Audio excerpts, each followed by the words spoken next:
bater um papo com você a respeito mais algumas dúvidas, algumas perguntas que vão perguntar para você. Você que é advogado, você que é corretor de imóveis, você que atua de verdade na área, são perguntas que você vai receber e tem que saber responder. Mais uma pergunta que é feita constantemente, se o síndico é obrigado a entregar a convenção coletiva. O síndico não é obrigado. O síndico ele é o responsável pela representação, fiscalização, um verdadeiro gestor. Mas o síndico ele não é um cartório, né?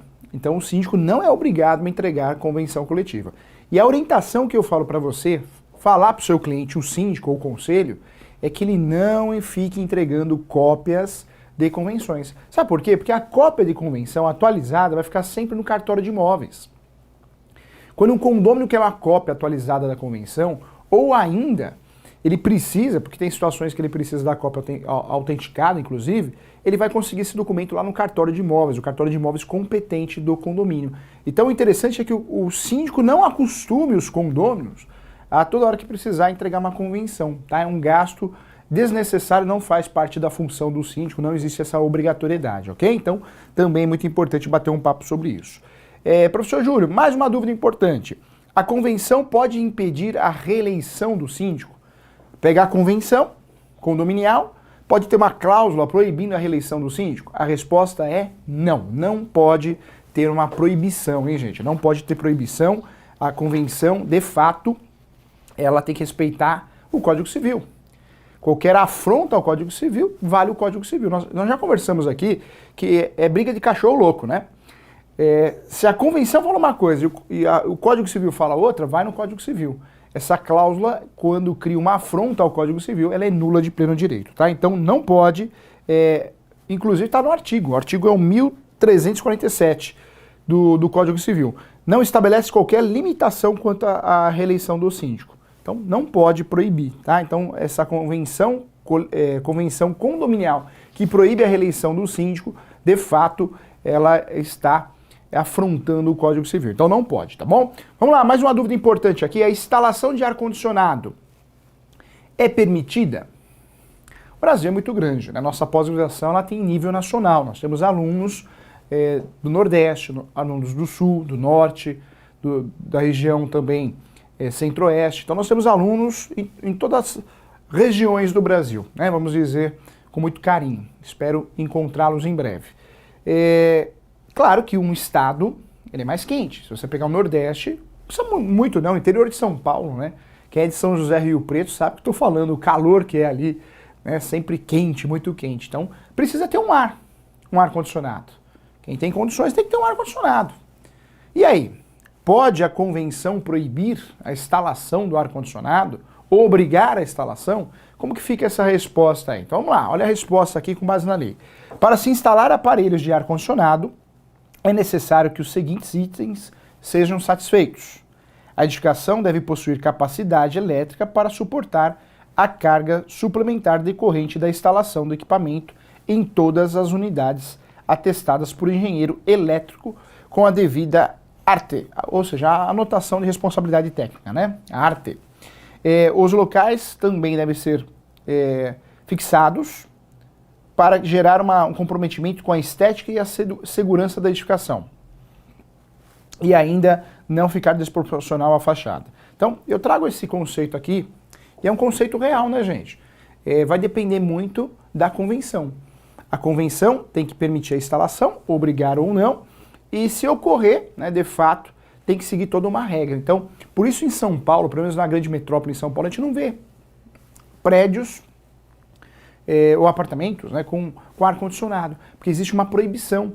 Normalmente aquele condomínio é mais antigo, então não tem uma estrutura para instalação de ar, por isso a convenção pode proibir. Então a resposta tem convenção que pode proibir? Sim. É ilegal? Não é ilegal.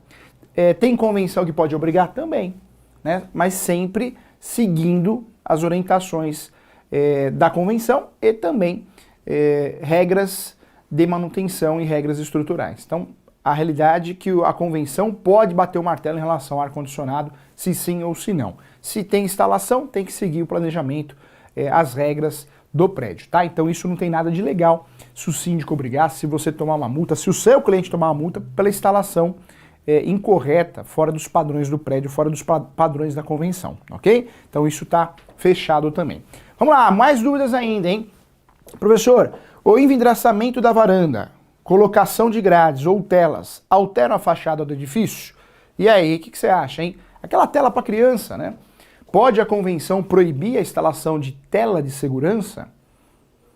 A tela daquela criança, para a criança não pular, aquela telinha que nós estamos acostumados? Pode? Não pode, hein, gente? O Supremo já se manifestou nesse sentido, que tudo que for para a segurança do prédio não pode ser proibido. Então, a tela de proteção, ou a vidraça de proteção, não pode ser proibida. A instalação não pode. Com moderação, né, não alterando a fachada do prédio, senão fica tudo diferente, mas não pode, ok? Equipamentos de segurança e proteção devem ser permitidos pelas convenções, ao entendimento do Supremo, tá bom? E aí vem, olha só.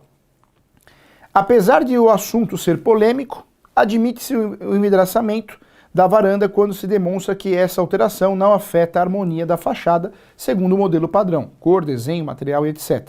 Ou seja, não alterando a fachada, tem que ser permitido, tá bom? Então, mais uma dúvida que o síndico vai ter que responder. E você, advogado, você corretor que está nos assistindo, vai informar o síndico também. É tão legal quando o corretor de imóveis vai mostrar um apartamento, seja para locação ou compra, e ele consiga responder todas as dúvidas do comprador, do inquilino. É muito legal, né? É o verdadeiro consultor. E o mesmo acontece com o advogado, que é especializado em direito imobiliário. Faz a diferença, hein, gente? Não dá para fugir do direito condominial. Já falei aqui que o direito condominial ele traz grandes negócios, grandes possibilidades. É um segmento promissor do direito imobiliário para todo mundo, para o investidor, para o advogado, para o cartorário. Por isso é tão importante a gente bater um papo e aprofundar o assunto. Vamos lá, mais uma dúvida importante. Pode um síndico trocar a porta de entrada ou a estética do hall, né, do hall, né, alguns falam hall, ali da entrada da unidade? Ou seja, a porta totalmente diferente? E aí, hein? Essa modificação, ela é permitida ou não? E aí, o que você acha? Então vamos lá. A modificação das portas voltadas para o corredor dependerá da concordância e autorização de todos os condôminos residentes no andar. Ou seja, todas as portas são brancas. Eu vou e coloco uma porta marrom, eu vou e coloco uma porta preta, né? Estou mudando a estética, mas tem que ter a concordância dos condôminos do andar. Isso não acontece, hein, gente? Isso é uma falha do síndico, né? Normalmente, ninguém pergunta para ninguém. Vai lá e altera. Isso também é, sim, algo omisso nas convenções. Nas convenções nós temos uma omissão em relação a isso. É uma realidade. Então vale a pena, sempre você que é advogado, você for fazer essa atualização da convenção, entrar nesse detalhe. Se a alteração precisa de permissão de todos os condôminos ou só dos condôminos do andar. Isso é importante e muitas vezes é sim objeto de omissão, tá bom? Então vale a pena bater um papo sobre isso. Próxima pergunta, vamos lá. A pintura ou a lavagem da fachada deve ser feita de quanto e quanto tempo? A pintura, a fachada. Existe uma regra em relação a isso? Olha que interessante, o Brasil é muito grande, nós temos a divisão de estados e municípios, e nós temos aí normativas municipais em relação a isso, hein? Nós já conversamos aqui que o síndico, quando entra, a primeira coisa que ele tem que fazer para se proteger e proteger o condomínio é uma auditoria estrutural e uma auditoria contábil, e uma atualização na convenção. Esse síndico, sim, que entra já fazendo isso, ele está protegido, para não virar um laranja, e também para conseguir proteger os condôminos em relação ao prédio. Em relação à limpeza da fachada, pintura, não existe nenhuma regra, né, gente? A lei não impõe nada. Nós temos algumas normas municipais que vão impor. Então, olha só o que esclarece aqui. A modificação, aqui ó, o assunto é de interesse local, eu falei para você, municipal, sendo regido por leis municipais ou normativas municipais. Um exemplo é o município de São Paulo, que exige na Lei 10.518 de 88, regulamentada pelo decreto 33/8 de 93, 33.008 de 93, que a realização de limpeza e pintura deve ser feita a cada 5 anos. Então, olha só, o síndico precisa saber que a lei, né, o Código Civil, que trata do condomínio de fato, Não obriga, limpeza, pintura, não obriga, é omisso nesse sentido. Mas muitas leis ou decretos municipais vão obrigar. Normalmente é padrão, hein? O exemplo que eu dei de São Paulo. São Paulo precisa ter uma limpeza, uma pintura a cada 5 anos. São Paulo, tá? Mas outros municípios talvez sejam omissos em relação a isso. Professor que advoga no Brasil todo, no Rio de Janeiro também nós temos algumas regras de 5 anos. Na verdade, quem tem regra, quem fala alguma coisa, normalmente é 5 anos, né, gente? Tem município que fala 5 anos e município que não fala nada. Então, fique atento em relação a isso também, tá? Então, vale a pena bater um papo sobre isso. Próxima pergunta, vamos lá, perguntas práticas, oficina de prática aqui. Quem responde por vazamento ocorrido nos ramais e colunas do edifício?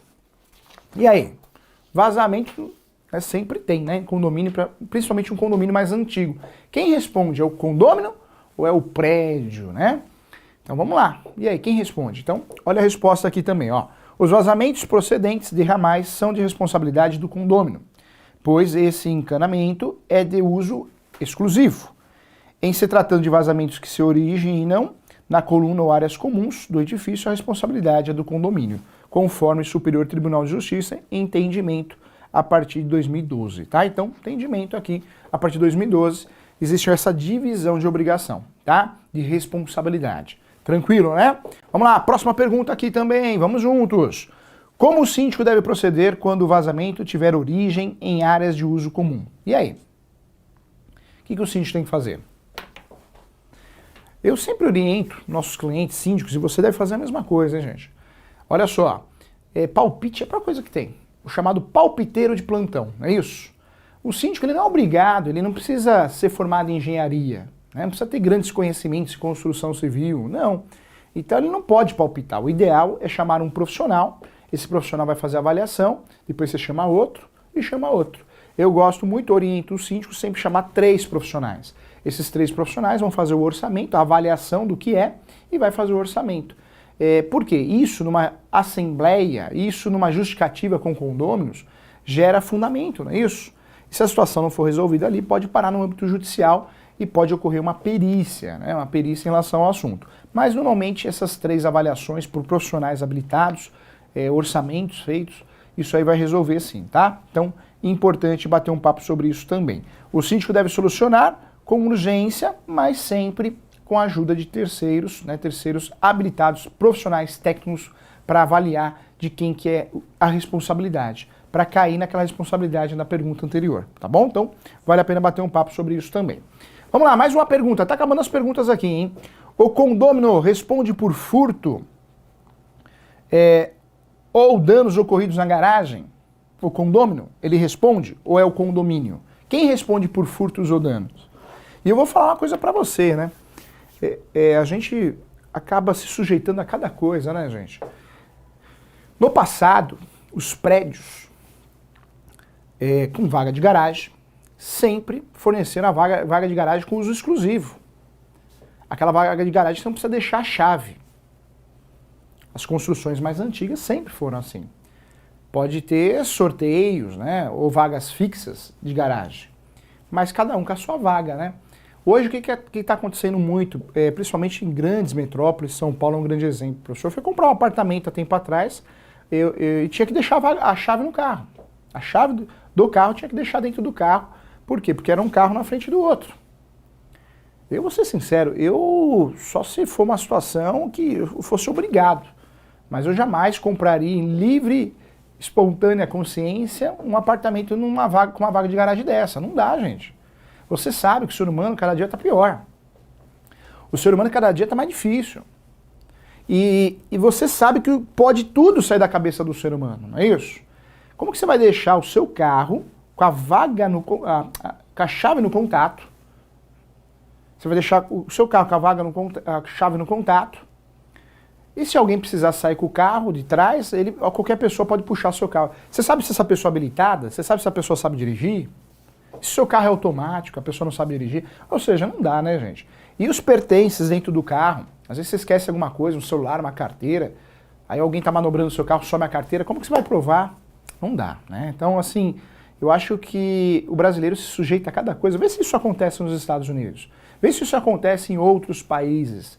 Não tem lógica, né, gente? Então, as construtoras, incorporadoras, fazem alguns projetos, pensam em deixar o apartamento maior, né, num custo menor para a construtora, e aí vende esse apartamento com uma vaga de garagem que você é obrigado a deixar a chave. Não dá, eu não aceito isso, eu acho que dá confusão. Eu, professor Júlio, como morador estou falando, não como profissional, né, gente? Como profissional isso é ótimo para nós, porque gera confusão. Chave no contato, onde qualquer um pode puxar, né, manobrar o seu carro, é sim certeza de confusão. Furto de objetos dentro do veículo, ralada, riscos, com certeza. Pega um adolescente que está babando para dirigir, sei lá, não tem muito juízo. Pega os pais, dorme, sai do apartamento, desce e fala, opa, ó, 3 horas da manhã. Aqui tem um monte de carro com chave no contato.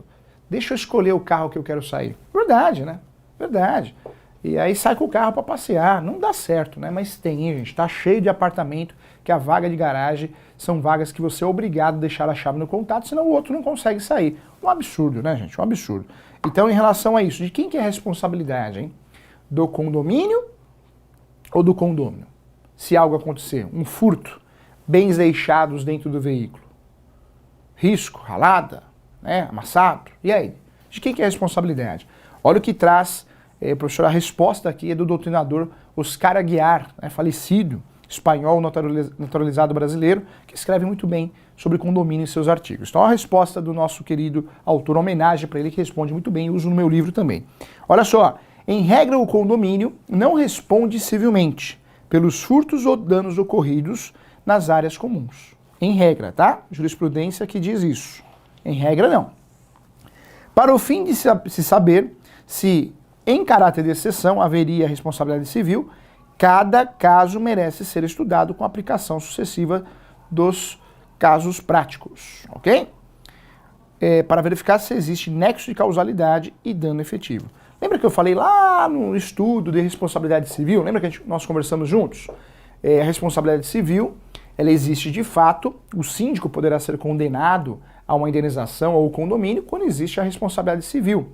Dano efetivo, o dano, o prejuízo de fato, mas o nexo de causalidade, a culpa do condomínio. Então o que vai ser analisado aqui, no furto, no roubo, é isso. O que vai ser analisado para verificar se o condomínio vai pagar, né, o preço dessa indenização de danos materiais, danos morais, em virtude da garagem, do dano ocorrido no bem, na moto, no carro, é justamente esse binômio, dano efetivo e nexo de causalidade. Ou seja, nós temos essa relação como a relação que vai definir se o condomínio vai responder ou não, tá? Mas em regra não. Em regra a jurisprudência diz que as áreas comuns não é o condômino que vai, na verdade não é o condomínio que vai ter a responsabilidade é do condômino, tá? Áreas comuns, como vaga de garagem, a responsabilidade é quem assume o prejuízo, é o condômino e não o condomínio, ok? Em regra é isso, salvo exceção quando provado o nexo de causalidade do dano efetivo por parte do condomínio, tá bom? Então é o que esclarece muito bem aqui em relação à jurisprudência essa situação. E dá confusão, né, gente? Dá confusão com carro, com moto, com bicicleta, e o ser humano tá terrível, né? Tá a plaquinha lá na vaga de garagem, 10 km por hora. O sujeito lá parece uma pista de corrida, não é isso? Então acontece sim atropelamento, dor de cabeça, e aí muitas vezes o condômino empurra pro condomínio, né? Empurra uma ação de responsabilidade civil. Mas o condomínio tem a possibilidade de se defender, demonstrando que não tem nexo de causalidade, ele não criou aquele dano. Tem placa, tem câmera, né? Não tinha mais o que fazer. Por isso o síndico ele tem que ser inovador. O síndico, quando assume, se ele vê que tem algum local que não tem câmera, põe câmera lá. Se vê que não tem placa, né, de quilometragem, 10 por hora na vaga de garagem, coloca também. Faz a diferença, porque quanto mais você consegue se resguardar, você oriente o seu cliente, o síndico, a fazer isso, quanto mais consegue proteger o ambiente, né, com câmeras, placas, informativos, mais existe justificativa para fugir de uma condenação de responsabilidade civil, tá bom? Então, dica de ouro para você. Vamos lá, mais uma aqui, hein? Outra pergunta, oficina de prática. De quem é a responsabilidade na ocorrência de furto cometido pelo empregado do condomínio? De quem que é a responsabilidade pelo furto cometido pelo empregado do condomínio? Como assim, professor Júlio? Vamos dizer que o porteiro vai lá e rouba, né? Rouba, né? O porteiro, faxineiro, alguém, um funcionário. Direto ou indireto, pode ser um terceirizado. E aí? Aí chega o condômino e fala, opa, roubaram no meu carro, a frente do carro, o símbolo do carro, não sei, né? Na garagem, ou uma bicicleta, ou um envio de uma correspondência, uma caixa que chegou, pegou e levou embora. E aí, de quem que é essa responsabilidade, hein? Sobra para o condomínio ou é responsabilidade do condômino? Ou do funcionário, terceirizado ou não? E aí, parou para pensar sobre isso? Então vamos lá. Segundo o Superior Tribunal de Justiça, que define essa regra, a responsabilidade recai sobre o condomínio, hein, gente? Condomínio. Sempre que um fato seja atribuído em virtude de uma ação ou omissão do síndico ou dos empregados, a responsabilidade é do condomínio. E aí eu vou responder para você, professor Júlio. Um estacionamento. Tem uma plaquinha lá. Não nos responsabilizamos por objetos deixados dentro do veículo. Eu cheguei, vi a plaquinha e roubaram a frentinha do meu som, né? A frente do meu som, roubaram um óculos escuro. Não tem o que fazer, né? O estacionamento não é responsável. É responsável sim, gente. Por isso o professor tem parente que tem estacionamento. Eu falo sempre que estacionamento é uma profissão de risco, né? É uma profissão não, né? Um comércio de risco, né? É um comércio de risco, porque você assume o risco do negócio. Por isso o estacionamento tem que ter seguro de furto, de roubo, de roubo de objetos pessoais. Tem, porque o estacionamento ele é vulnerável a isso. O estacionamento que eu falo que você paga, aquele estacionamento de rua, né? Aquele estacionamento que você guarda o carro para o seu carro não ficar na rua. Por isso, muitos mercados, o que eles ultimamente estão fazendo, os mercados, grandes mercados, né? Verdadeiros hipermercados, eles estão terceirizando. Eles passam o estacionamento para uma franquia de estacionamento. Porque o estacionamento do mercado assume uma responsabilidade. Eu vou fazer compra, largo o meu carro lá, roubam, né, o som, roubam alguma coisa dentro do carro. Quem tem que pagar? É o fornecedor de produtos e serviços, é o mercado, o hipermercado. Por isso muito mercado está caindo fora, está terceirizando. Prefere terceirizar para não assumir a responsabilidade. É uma saída jurídica, né? Muitas coisas nós assumimos o risco do negócio. Você quer ver o banco? O professor já foi lá no passado, caixa de banco, tesoureiro e caixa. Quando você é caixa do banco, aquela diferença que dá no caixa, quem que paga? É o funcionário, porque o seu cargo, você assume o risco do negócio. Se você levar para trabalhista, normalmente você vai conseguir êxito. E tudo que você pagou, você vai receber de volta, porque o risco do negócio é do banco, da instituição financeira, e não do funcionário. Então toda essa lógica se cabe aqui também. Se algo some dentro do condomínio, né, gerou um prejuízo, e esse prejuízo foi gerado em virtude de um funcionário, quem que é responsável? O síndico, porque o síndico responde pela representação do condômino. Né? Então, o síndico, né, representando o condomínio é responsável quando ocorre um prejuízo causado por um empregado. Tá? Então, está muito pacificado e muito definido isso. Então, não tem jeito, é o risco do negócio. É o risco de ser síndico, não tem jeito. Vamos lá, mais uma pergunta importante aqui, prática. O condomínio responde por furtos ocorridos no interior de um apartamento? E aí? Infelizmente, né, muitos orientais têm o costume, japoneses, coreanos, chineses, de guardar dinheiro em casa, né, gente? Em São Paulo, pelo menos, nós temos grandes quadrilhas aqui, que são especializadas em furtos de apartamentos, de orientais, inclusive. Orientais, entre outros, né? Por quê? Porque consegue achar dinheiro. É muito comum orientais guardarem dinheiro, joias, né, de seus antepassados, ou seja, é muito comum essas quadrilhas invadirem apartamentos residenciais para furtarem joias, dinheiro, e acha com facilidade, porque é algo cultural, é costume. E aí, professor Júlio, eu tenho um cliente que me procurou, o apartamento foi furtado, levaram dinheiro, levaram joias, e aí? Eu posso processar o condomínio? Eu tenho chance de ganhar ou não? Professor Júlio, o síndico me procurou para tirar essa dúvida. Ou seja, dúvida vai surgir de um lado ou de outro. Por isso essa oficina de prática, gente, é fundamental, hein? Nós estamos falando aqui algo em torno de 80 questões, hein? 80 questões do dia a dia, questões práticas. Se você é advogado, se você é corretor, se você é síndico, são perguntas que vão cair no teu colo. Não tem como fugir, gente. Não tem como fugir. Por isso nós estamos respondendo aqui uma por uma. Porque não é só estudar a teoria, nós já estudamos. Nós estudamos o que é condomínio, qual que é a função do síndico, as responsabilidades do síndico, civil, criminal, falamos até da trabalhista, mas aqui são perguntas práticas, a nossa pós é focada na prática para ajudar você na sua carreira a ter respostas, né? Então, importante aqui, vamos lá. E aí, de quem que é a responsabilidade, hein? Segundo o Tribunal de Justiça de São Paulo, também do Rio de Janeiro e Rio Grande do Sul, ou seja, jurisprudência pacificada, olha a resposta aqui, ó. O condomínio só responde... Olha lá. Aqui, opa, aqui. O condomínio só responde por furto ocorrido no interior das unidades autônomas, se houver concreta participação, direta ou indiretamente, do empregado do mesmo, pois a administração é exercida em relação às partes comuns, e não à propriedade exclusiva de cada condômino. Esse conceito aqui é sensacional, gente, é sensacional. Por que sensacional? Porque ele é objetivo, ele é didático. Cada um, o condomínio, nós já conversamos sobre isso, são várias unidades autônomas. Existe uma união dessas unidades e áreas comuns. Esse é o condomínio edilício, não é isso? O condomínio edilício, que é composto de áreas comuns e áreas privadas, na área comum é totalmente de responsabilidade do condomínio, do síndico. Áreas comuns. Áreas privadas, cada um toma conta do que é seu. Ou seja, se você conseguir provar um nexo de causalidade, ou seja, foi provado que um porteiro, um segurança, um funcionário do prédio que ajudou no furto, no roubo. Pronto, o síndico e o condomínio é responsável. Sim, é responsável.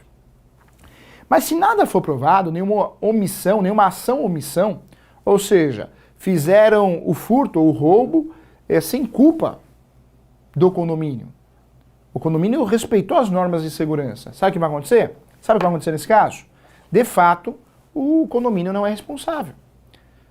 Vai ficar com prejuízo. O condomínio vai ficar com prejuízo da sua unidade privada, tá? Então, importante esclarecer isso também, tá bom? Também uma dúvida que é muito comum. Então, vem a resposta para você. Vamos lá, mais uma aqui, vamos lá. Quem responde pela queda de objetos dos apartamentos causando danos a terceiros? Eu dei um exemplo aqui, né, gente? Eu dei um exemplo aqui. Inclusive, eu dei um exemplo. Se caiu na cabeça de uma pessoa uma antena. Não há o que se falar. Responsabilidade do síndico, do condomínio. Porque é estrutural, né, gente? É estrutural. Quando eu falo de objetos de apartamentos, né, área privada, então eu dei um exemplo também, o shampoo. Se cai na cabeça de alguém, a responsabilidade do condômino, né? Não há que se falar de responsabilidade do síndico ou do condomínio. Então isso está muito bem definido, hein? Inclusive nós temos um artigo que vai tratar desse assunto. Olha o artigo que esclarece aqui, o artigo 938, anota aí, do Código Civil. É o artigo que vai tratar dessa responsabilidade. Então, anota aí. Aquele que habitar prédio ou parte dele responde pelo dano proveniente das coisas que dele caírem ou forem lançadas em lugar indevido. Assim, se for possível a identificação, será do condômino causador da queda a responsabilidade oriunda. Caso contrário, sendo possível a identificação do agente causador da queda, a responsabilidade civil será do condomínio. Ou seja, né, tá muito definido isso. E acontece, hein, gente? Acontece, hein? Nós tivemos um caso onde, eu não sei como, uma batata, gente. E você sabe que a batata, né, tem a batatinha, a batatona, né? A batatona foi lançada pela janela, não conseguiu o condomínio provar qual o motivo, o condomínio não esclareceu, mas fato foi lançado pela janela e caiu na cabeça de uma pessoa. Essa pessoa desmaiou, não veio a óbito, mas essa pessoa desmaiou. Uma batata lançada do 17º andar, você imagina se uma batata cai na tua cabeça, uma batatona, né? Então está muito definido pela justiça, pela jurisprudência brasileira, nos tribunais estaduais, que a responsabilidade, sim, se for estrutural, de algo lançado, uma queda de um objeto na cabeça de alguém, de terceiros, dentro do condomínio ou fora, é de responsabilidade do prédio, do condomínio, do síndico. Se for algo lançado, a queda ocorreu em virtude de um morador, né, aí a responsabilidade será de fato do condômino, tá? Tá muito bem definido isso, nós já falamos de outro exemplo também. Vamos lá, mais uma pergunta importante que eu queria tratar com você. O condomínio que possui garagem coletiva, horrível, hein? Com um número de vagas inferior ao dos apartamentos, pode excluir do uso os locatários e visitantes? Brasil, né, gente? Acontece de tudo, hein? Então, aquele condomínio que tem vagas coletivas, normalmente isso muito no litoral brasileiro, pode, né, o síndico, aquela ideia magnífica, o conselho, vamos resolver isso, hein? Os inquilinos vão ser excluídos, vamos excluir os inquilinos, porque aí nós vamos ter mais vagas. Pode acontecer isso, gente? Esse raciocínio está correto? Vamos pensar na Constituição Federal de 88, hein? Direito à igualdade, né? Então acho que já dá uma linha de raciocínio, hein? Pode a convenção proibir? Não pode, tá? Esse assunto já foi pacificado, foi julgado inclusive pelo Superior Tribunal de Justiça. Não pode o inquilino ser proibido de guardar seu carro em vagas coletivas para aumentar o número de vagas aos proprietários. Não pode ser feito isso. Isso seria uma afronta ao princípio da dignidade da pessoa humana e da igualdade, tá? Não pode, então, se a convenção tem essa proibição, segundo a jurisprudência do Superior Tribunal de Justiça, essa convenção ela tem uma cláusula nula porque afronta o Código Civil, tá bom? E a jurisprudência também. Então, não pode. Inteligência, sim, da jurisprudência e não do Código Civil, que é omisso nesse sentido. Então, bacana. Vamos lá, mais uma aqui importante também. Para o condômino alugar a vaga de garagem, o que é preciso? Quando eu falo de vaga de garagem, eu queria lembrar a você que nós temos a vaga de garagem autônoma, aquela que tem número de vaga de garagem separada, né, a matrícula separada, não é o número da vaga de garagem, a matrícula separada. Isso chama vaga de garagem autônoma. Ela tem documento próprio, tem número de matrícula própria ou transcrição, né? E tem a vaga de garagem unificada. Nós já conversamos sobre isso. Isso vai mudar toda uma relação, porque a vaga de garagem autônoma, se eu precisar processar alguém ou ser processado, a tese de defesa ou a tese da ação inicial será com base no Código Civil. É o Código Civil que vai tratar dessa locação, a relação locatícia. Essa vaga de garagem unificada é uma matrícula só para as duas, né? A vaga de garagem é o apartamento. Eu estou falando da lei do inquilinato. Isso na relação locatícia, tá? Vale a pena a gente lembrar. A vaga de garagem pode ser fixa, pode ser determinada, pode ocorrer sorteios. É uma confusão danada, né? Sem falar que tem construtora que judia, né, gente? Você pegar as construtoras, incorporadoras mais recentes, não vamos generalizar, fazem projetos onde a vaga de garagem você não consegue descer do carro, você tem que descer pelo teto, né? Ou pelo porta-mala em alguns carros. Ou seja, é complicadíssimo, né? Você tem a vaga de garagem, uma, duas, mas ilusória, porque não cabe de fato um carro grande. Então nós temos muita dor de cabeça em vaga de garagem e essas vagas de garagem podem gerar, sim, processos, inclusive a tese do vício redibitório, ou seja, eu quero a rescisão do contrato porque me venderam uma outra vaga de garagem. Isso é muito comum. O que vai esclarecer esse assunto é o artigo 1338, tá aí na resposta no material também.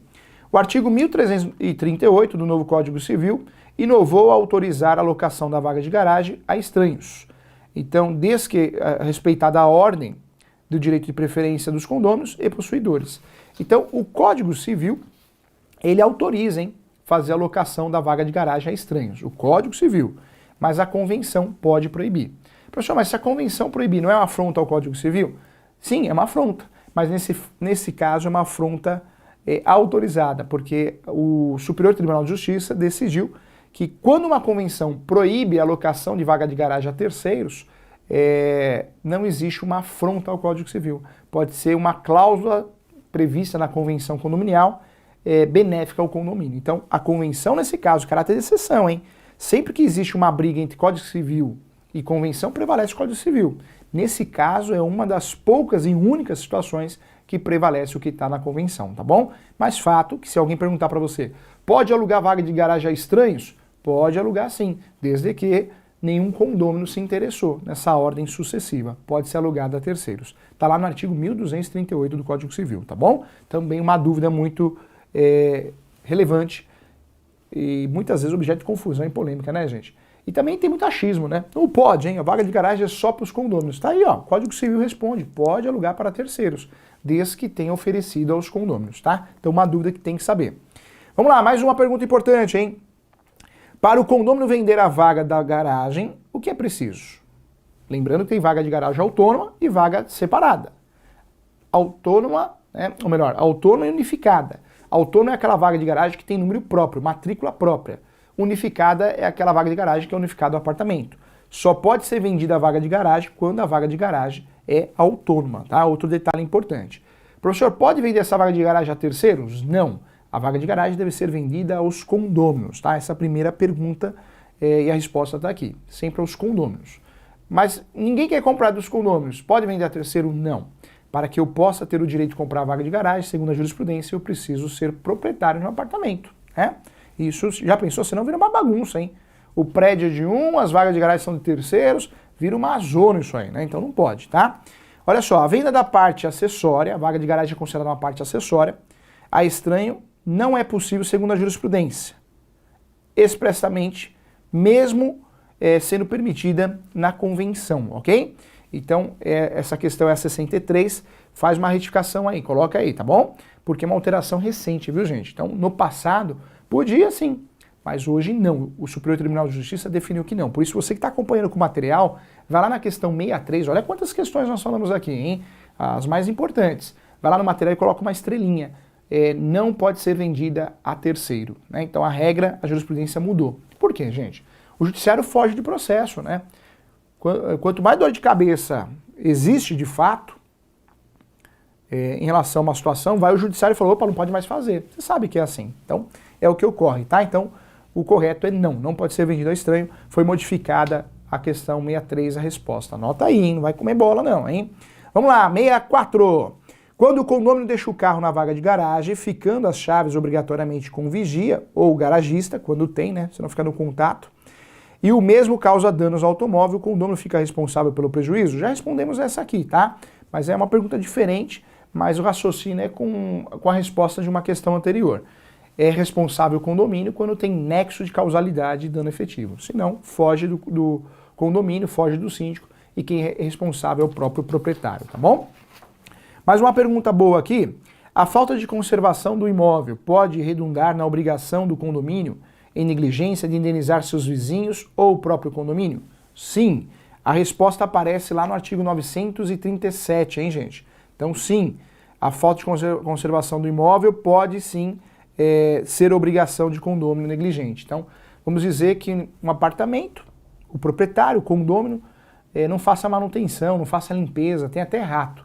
Pode, sim, o prédio ingressar com uma ação de obrigação de fazer, representada pelo síndico, para obrigar ele a fazer ou não fazer alguma coisa. Isso é previsto sim, os fundamentos aparecem no artigo 937 do Código Civil, 1280 do Código Civil e o 1237 também do Código Civil, 1336 do Código Civil. Vou repetir, tá? 937 do Código Civil, 1280 do Código Civil e 1336 do Código Civil, ok? Então, tá claro aí também. Vamos lá, mais uma pergunta boa aqui. Finalizando, já na rodada final de perguntas, hein? Um edifício de unidades autônomas, todos de propriedade de uma mesma pessoa, caracteriza como um domicílio edilício? Não, tá, gente? Não. A resposta é não. Nós já conversamos aqui, você tá craque nesse assunto. Existe o condomínio geral, que é o condômino sócios de uma mesma propriedade, pode ser irmãos, pode ser marido, esposa, casal, né? E existe o condomínio edilício. O condomínio edilício é um condomínio que nasce edilício, nasce condomínio e tem regras próprias. Então, esse condomínio geral não tem nada a ver com condomínio edilício, ok? São regras diferentes, tá bom? Então, tá respondido aqui. Mais uma pergunta, pode o condomínio dar em garantia uma área comum? Também não, né, gente? Também não, a resposta é não.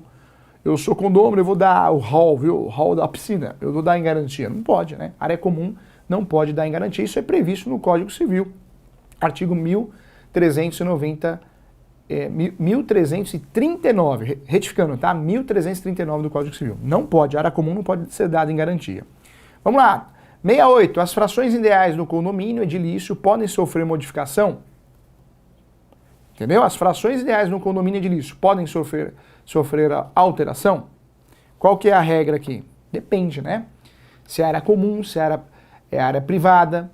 E essa área privada eu posso alterar do apartamento para dentro. Eu não posso mexer com a fachada do prédio. Essa é a resposta aqui. Então depende, tá bom?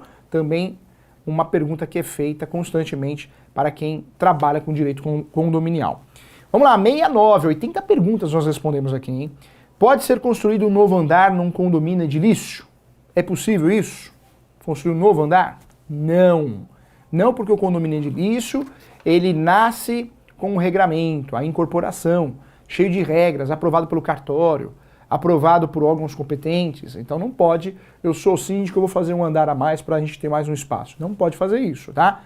Andar e moradia, não. Se bem que tem gente que acaba utilizando uma área comum. Isso é comum, nós temos 2 casos aqui no escritório, onde o sujeito entrou numa área comum, fez uma área individual e fez uso capião. Um deles já ganhou a ação. Então isso pode acontecer. Mas o condomínio criar mais um apartamento, mais apartamentos, aproveitando uma área comum para levantar caixa, fluxo de caixa, isso não pode acontecer, tá bom? Então, importante também. Vamos lá, mais uma pergunta. Qual é a base legal para a proibição do tabagismo nas áreas comuns de um condomínio? Você sabe o que é tabagismo, né? Fumar, né? Bico de ouro, né? Isso, para fumar, puxar um cigarrinho, a pitadinha, né? Eu não fumo não, tá? Mas eu brinco sempre porque tem muito parente que fuma e sempre fala, você quer dar uma pitadinha, né? Então, existe sim uma regulamentação que pode obrigar ou proibir o condomínio de fumar na área comum? Sim. Nós temos muitas legislações municipais, muitas, mas tem lei federal também. Anota aí, hein? Lei 9.294 de 96. A Lei 9.294 de 96 é uma lei federal, mas nós temos vários decretos municipais que vão proibir também, tá? Tem um outro decreto que é o decreto 2018 de 96. Então, esse fundamento é para você avisar o seu cliente síndico que realmente ele pode proibir na convenção e pode aplicar multa se alguém fumar na área comum. A área comum não pode fumar, só pode fumar na área privada, dentro do seu apartamento, tá bom? Então, tá respondido aí, hein? Vamos lá, mais uma pergunta importante, hein? O regimento interno pode estabelecer horário de funcionamento de um condomínio comercial? Você sabe que o condomínio tem as regras, as leis, as normativas internas. A principal é a convenção condominial. Mas não podemos esquecer do regimento interno, tem que existir. Quando não tem, proponha isso. Você que é advogado e advogado de síndico, fala para o síndico, olha, eu quero fazer um regimento interno para que você consiga fazer uma gestão melhor. O ideal é ter o regimento interno, tá? O regimento interno pode sim, nos condomínios comerciais, criar regras de horários. Pode sim, tá? Isso é muito comum para que funcione em determinado horário. Então pode, e isso a jurisprudência já foi mencionada. Ela é pacífica no Brasil nesse sentido, não só o Tribunal de São Paulo, do Rio de Janeiro, Mato Grosso do Sul e outras regiões, tá? Até Ceará também, o Tribunal de Justiça já se manifestou a respeito, ok? Então pode sim. Vamos lá, 72. O condomínio pode reter documento de identidade de visitantes que querem adentrar nos limites do condomínio? Pode. Pode o síndico, aquela ideia, síndico militar, não é isso? Síndico militar. Olha, para entrar no condomínio, eu tive uma ideia maravilhosa, fabulosa, o visitante tem que deixar o RG. Aí não tem como, é uma segurança absoluta. Não pode, tá, gente? Não pode porque entra no direito de ir e vir. Entraria no IT constitucional, entraria no direito da personalidade. Afrontaria vários princípios e vários direitos constitucionais. Não pode, tá? Então, não pode reter o RG. Não pode mesmo, tá? Pode até assinar um livro de entrada, isso tudo bem, mas reter RG, ter que fazer um cadastro para entrar, não pode. Então essa informação, se o síndico criou isso, o conselho pode esquecer que facilmente numa ação consegue resolver isso, tá? Não pode, hein? Então, uma pergunta que eu gosto sempre de tratar aqui, porque vale a pena, né, gente? Acontece essa confusão. Vamos lá, mais uma pergunta que é 73, hein? Alguma norma fixa os limites máximos e mínimos de horários da empresa administradora de condomínios? Pode alguma norma condominial, a convenção condominial, o regimento interno falar, a administradora só pode entrar aqui de tal horário e tal dia? Pode fazer isso? Não. Não. A administradora, o condômino, o síndico não é obrigado a contratar. Lembra que nós conversamos lá no começo da aula do tema? É facultativo. O ideal que tenha para fazer uma gestão melhor. Mas se tiver, não pode limitar horários de trabalho, né? Não pode fazer isso, tá? Então também, segundo o Superior Tribunal de Justiça, isso já foi decidido, não pode o regimento interno, a convenção condominial criar várias regras para a administradora, não pode, né? Claro que vai no horário comercial, mas não pode criar dias, obrigações. Então tá decidido isso também. Mais uma pergunta boa, tá acabando aqui. Aquisição de gerador de energia elétrica por um condomínio residencial configura que tipo de despesa? Essa é boa, né, gente? Para a gente treinar o que a gente já estudou. Nós conversamos aqui das despesas ordinárias, aquelas fixas, mensais, e as extraordinárias, são os imprevistos. Conversamos até sobre a participação do inquilino. E aí, um gerador de energia, um prédio que não tenha o gerador de energia. O síndico quer comprar o gerador de energia, Como que fica essa história, hein? Como que fica essa história? Responde o professor Júlio ficar feliz, contente, hein? É despesa extraordinária ou ordinária? É despesa extraordinária, né, gente? É extraordinária. Eu estou fazendo algo a mais, facultativo, então é extraordinário, não é considerado ordinário não, tá bom? Nós temos aí várias normas, projeto de lei para obrigar todos os condomínios a terem, né, de fato, energia elétrica, geradores. Energia elétrica é difícil, né? Energia solar, né? Energia solar. Mas isso ficou nos projetos, nós temos aí um município ou outro que tem uma normativa a respeito disso, mas em regra é despesa extraordinária, tá? Então, importante também. Vamos lá, tá acabando. Como os condôminos devem receber os oficiais de justiça? Como? Pode deixar entrar ou não? Pode, né, gente? Pode. Na verdade, o oficial de justiça, se o juiz determinar arrombamento e força policial, pode entrar. Então, não tem como fugir disso, né? É igual casa. O porteiro é obrigado a deixar entrar, tá bom? Não pode o porteiro, não, aqui você não entra. Não pode fazer isso. Aí é o entendimento igual uma casa residencial, ok? 76. Para os condôminos é obrigatória a instalação de antena coletiva para captação dos sinais abertos de televisão? E aí? Isso dá uma polêmica danada, né? Uma polêmica danada. O que tá pacificado, você sabe que tem um gato, né? Então vai o condômino e faz um gato da net. É possível fazer, claro que é. E aí o que está pacificado, se o condomínio, caso alguém descubra isso, né, vira um processo penal, se o condomínio e o síndico vai responder. Não, foi pacificado que se existe um gato, quem responde é o condômino, o proprietário, né? O condômino, seja proprietário ou inquilino, ele que vai responder e não o condomínio, porque não tem jeito, não dá para evitar, né, gente? Quem fez isso foi o condomínio, então está pacificado. Aqui a pergunta é outra, né? Aqui se é obrigado ou não instalar a antena digital, sinal aberto de televisão. E aí vem o Código Civil e responde, tá? Com facilidade no artigo 1331 até o 1358 você vai achar todo o entendimento. Em momento algum estabelece a obrigatoriedade de tal instalação. Poderá a convenção coletiva obrigar, e isso não é ilegal. Também está tudo bem definido nesse sentido, tá bom? Mais uma pergunta que acontece no dia a dia. As perguntas aqui são práticas, hein? São perguntas que você, uma hora ou outra, você fala, meu Deus, onde eu acho essa pergunta? Tá aqui, para te ajudar, tá bom? Para você ser um especialista em direito condominial, para que você possa dominar de fato esse assunto, você precisa de fato conhecer a matéria, né? Então, não é só conhecer a teoria, nós conversamos sobre a teoria, várias dicas práticas, mas as perguntas mais comuns estão aqui. Mais de 80 perguntas, né, gente? Então isso ajuda bastante você a tirar suas dúvidas, sanar suas dúvidas. Vamos lá. Há limite de idade para jogar bilhar ou sinuca nas áreas comuns do condomínio? Pode existir a proibição? Qual que é a resposta? O que você acha? A resposta é não, né? Proibição precisa tomar muito cuidado, hein? Você que é advogado, você que é corretor, o síndico precisa saber disso. Para proibir, precisa ter a convenção falando não, hein? Precisa ter uma convenção muito bem esclarecedora. Então, cuidado com isso, principalmente no que diz respeito a preconceitos de idade, raça, gênero. Cuidado, isso é preconceito, não pode. Então, a Constituição Federal de 88, ela não permite isso. O princípio da igualdade, então não pode, hein? Olha, o idoso não pode jogar bilhar, viu? Você pode se machucar. Não pode, tá? Então não pode. A criança é diferente, né? Você proibir a criança o acesso na piscina, isso é uma questão de segurança, mas proibir por proibir, no caso do idoso que não pode jogar bilhar, isso não pode acontecer, tá? Bilhar ou qualquer outros jogos não pode acontecer. Pode existir uma proibição para a criança, adolescente, para a segurança do indivíduo, dignidade da pessoa humana, tá bom? Então fique atento em relação a isso, pergunta respondida. Tá zerando, hein? As 3 últimas então, vamos lá. É obrigatória a contratação de salva-vidas para o funcionamento das piscinas nos condomínios edilícios? É obrigatório ou não é? Precisa ter salva-vida? A resposta é não. Vai depender da convenção. A convenção pode até criar uma cláusula, né, uma regra nesse sentido. Mas se ela for omissa, não existe obrigatoriedade, tá bom? Nós temos muitas legislações municipais, hein, gente? Então, você que é advogado, presta atenção nas legislações municipais, você que é corretor, aí da sua região. Tem muita legislação municipal em relação a isso. Aqui no estado de São Paulo, existe uma lei, anota aí, Lei 2.846. Essa Lei 2.846, que é de 81, é antiga, hein? Ela torna obrigatória a vigilância das piscinas públicas por salva-vidas. Então, ela torna a vigilância obrigatória, tá? Como se sabe, as piscinas dos condomínios não são públicas, mas sim particulares. Então esse é um entendimento.